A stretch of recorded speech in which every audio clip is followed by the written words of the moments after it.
मैं हूं आपकी होस्ट रश्मि। दिसंबर का मिड टाइम चल रहा है और अभी मेरे गार्डन में कुछ सब्जियां मैंने लगाई हुई थी कुछ टाइम पहले और आज मैं आप लोगों को दिखाऊंगी कि उसका क्या रिज़ल्ट रहा। कुछ सब्जियां हार्वेस्ट करने जा रही हूं, तो चलिए चलते हैं हमारी वीडियो में। मैंने कुछ दिनों पहले ही मूली लगाई थी और वो भी मेरे पास स्पेस नहीं था, तो मेरे यहाँ पे फ्रूट प्लांट लगे हुए हैं। आप यहाँ पे देखें कुछ फ्रूट लगे भी हुए हैं, स्टार फ्रूट लगा हुआ है।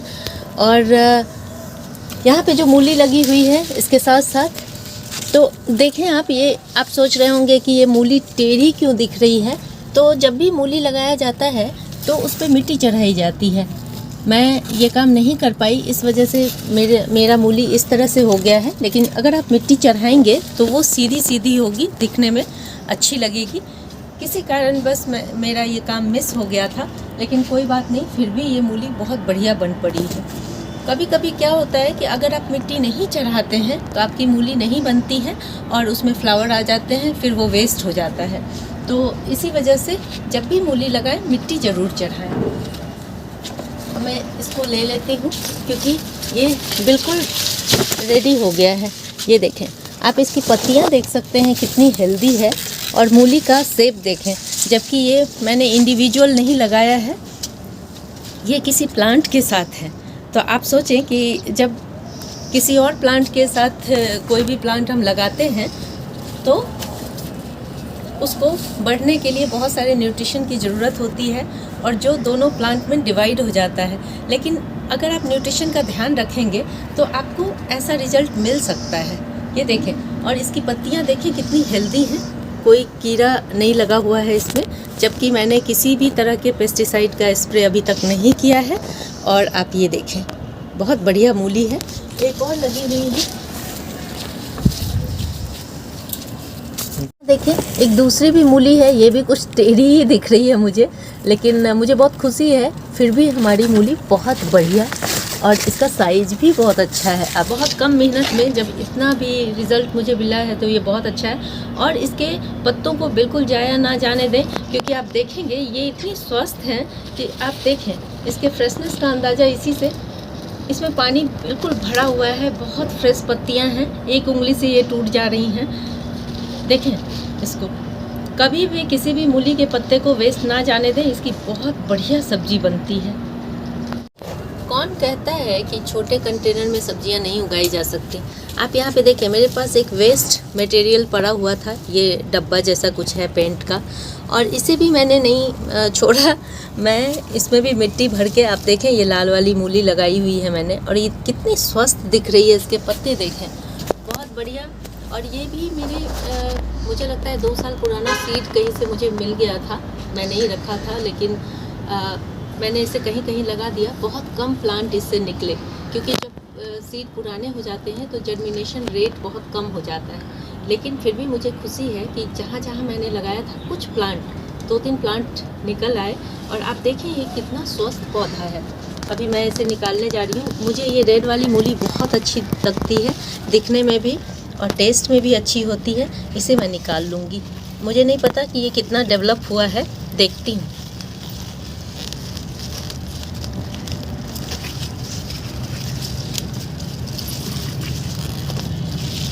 ये वैरायटी पे डिपेंड करता है कि वो कितना बड़ा होगा।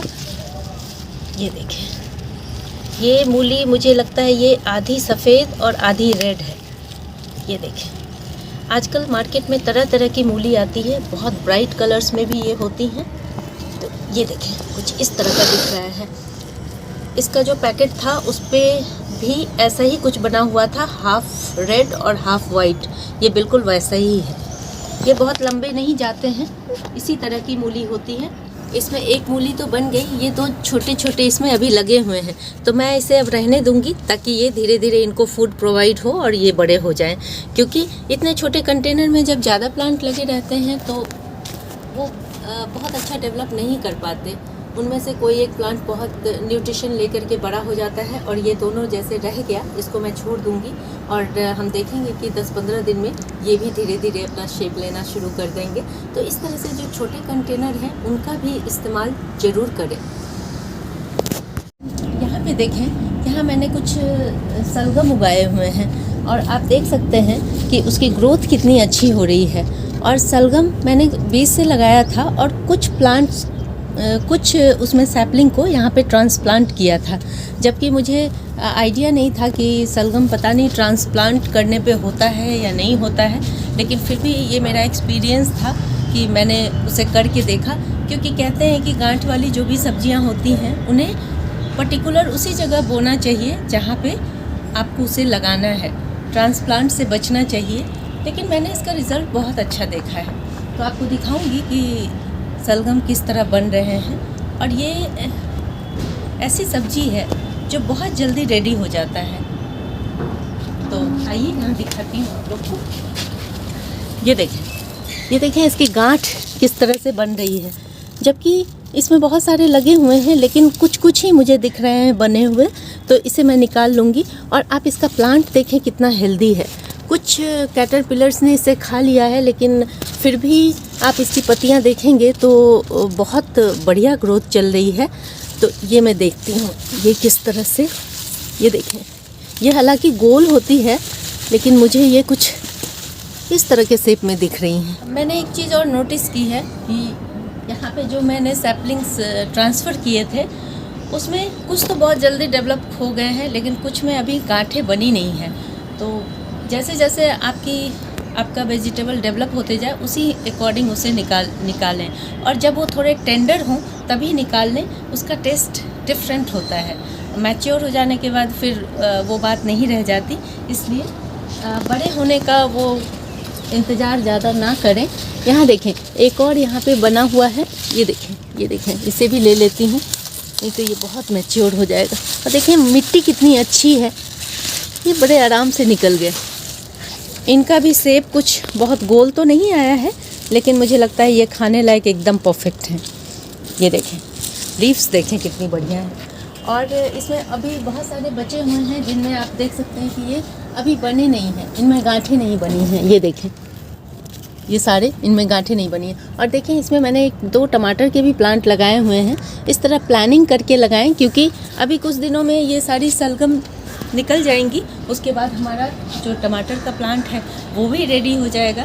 तो इसी तरह से प्लान करके आप अगर गार्डनिंग करेंगे तो आपको कुछ ही टाइम में बहुत बेहतर रिज़ल्ट मिलेंगे। आपको मैं अपना ये हिबिस्कस दिखाना चाहती हूँ। ये डिफरेंट टाइप का है, देखें पिंक कलर का, और ये लगातार कुछ दिनों से खिल रहा है। और जैसे कि मैंने पहले वीडियो में भी, पिछली कुछ वीडियोस देखेंगे तो आप पाएंगे कि इसकी टी मैं हमेशा आप लोगों को दिखाती रहती हूँ। और अभी मैं कुछ दिनों पहले बाहर गई थी, वहाँ भी मुझे बहुत आश्चर्य हुआ कि जब भी हम रेस्टोरेंट में जाते हैं तो इसकी टी मिलती है वहाँ पे, और मुझे बहुत खुशी हुई कि ये मैं बना के आप लोगों को दिखाया करती थी। और आप जहाँ भी हर्बल की बात आती है वहाँ ये आपको ज़रूर दिखेगा, इसलिए इसको बिल्कुल ज़ाया नहीं जाने दें। बहुत अच्छी चीज़ है, इसकी मेडिसिनल वैल्यू भी बहुत ज़्यादा है, इसलिए मैं इसका इस्तेमाल तकरीबन हर दिन करती हूँ, क्योंकि ये एक ही दिन में मुरझा जाते हैं। और आप यहाँ देख सकते हैं कि जो स्पेंट फ्लावर हैं ये खिले नहीं हैं, इनको भी मैं ले लूँगी, ये देखें। और अगर आपके पास ज़्यादा है तो आप सुखा करके इनको रख लें। ये भी प्लांट में लगे ही हुए हैं, इन सब को इस्तेमाल करें।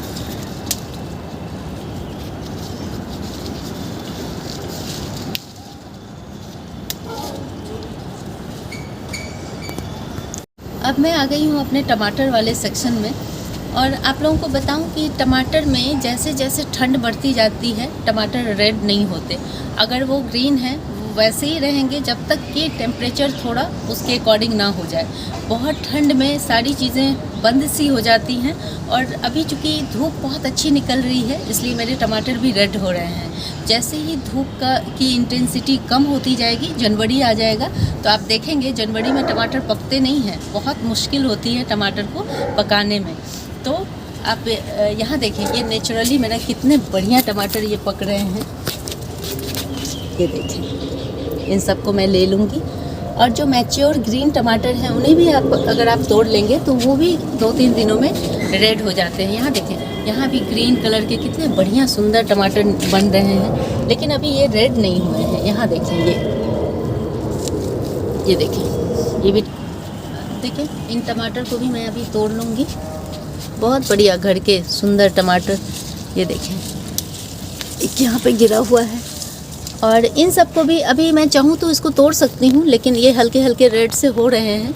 लेकिन अभी जैसे जैसे ज़रूरत पड़ती है मैं उसी अकॉर्डिंग इस्तेमाल करती हूँ, क्योंकि फैमिली छोटी सी है तो इतनी ज़रूरत नहीं पड़ती है।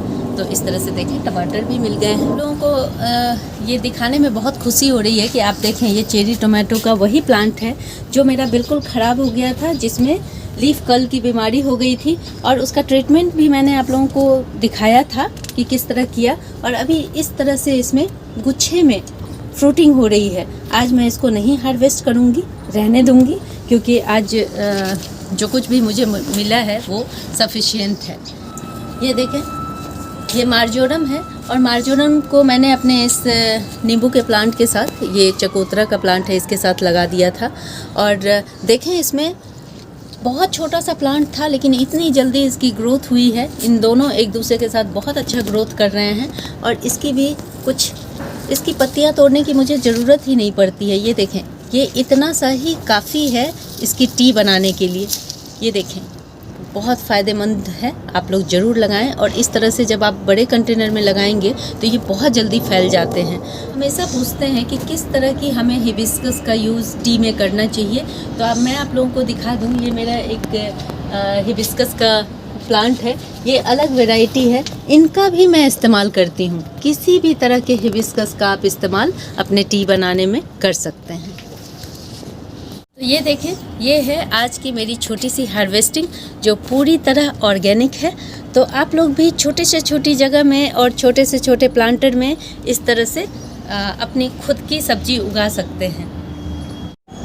अगर आप लोगों को मेरी ये वीडियो पसंद आती है तो प्लीज़ इसे लाइक, शेयर एंड सब्सक्राइब करना ना भूलें। बेल बटन को ज़रूर दबाएं। Leave nature, love nature. Thank you.